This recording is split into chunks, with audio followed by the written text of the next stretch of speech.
Kasus ini menjadi contoh menarik tentang bagaimana prinsip rekayasa, pemahaman material, dan efisiensi sumber daya dapat berpadu dalam sebuah proses perbaikan.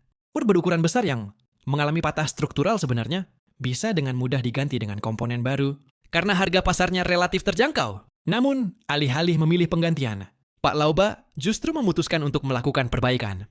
Keputusan ini mencerminkan filosofi perbaikan yang berkembang di wilayah dengan keterbatasan sumber daya, seperti Pakistan, di mana keahlian teknis sering dimaksimalkan untuk memperpanjang umur pakai komponen. Mur berukuran besar ini terlihat rusak parah, bahkan patah menjadi dua bagian. Bagi banyak orang, solusi paling mudah adalah langsung menggantinya dengan yang baru. Namun dalam dunia teknik dan perbaikan, penggantian bukan selalu pilihan terbaik.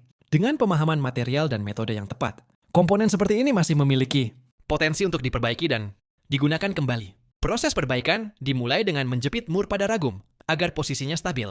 Selanjutnya, karat dan kotoran dibersihkan menggunakan gerinda. Tahap ini bukan sekadar membersihkan, tetapi juga meratakan bidang patahan. Karena permukaan patah tidak rata, kedua ujungnya dibentuk bevel atau alur miring. Tujuannya adalah untuk memperbesar area sambungan dan memungkinkan penetrasi las yang lebih baik, sehingga kekuatan sambungan meningkat. Setelah permukaan disiapkan, dilakukan penandaan titik dan pengeboran. Lubang ini digunakan untuk memasang pasak penguat. Pasak berfungsi sebagai pengunci, mekanis yang menjaga keselarasan kedua bagian, mur dan membantu menahan beban. Ini penting karena sambungan tidak hanya bergantung pada hasil las, tetapi juga pada kekuatan mekanis tambahan. Mur ini terbuat dari baja karbon menengah, seperti baja 45.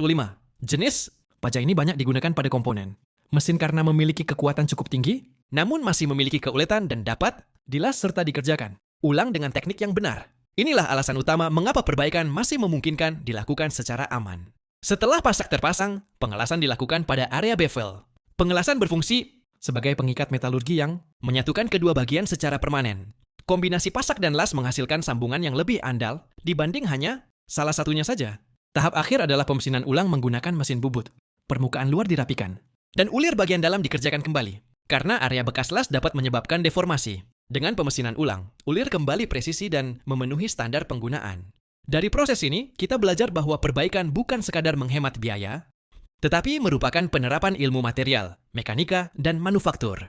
Dengan metode yang tepat, komponen yang tampak rusak parah masih dapat dipulihkan secara fungsional, aman, dan efisien. Ini adalah contoh nyata bagaimana pengetahuan teknik dapat menciptakan nilai dari keterbatasan.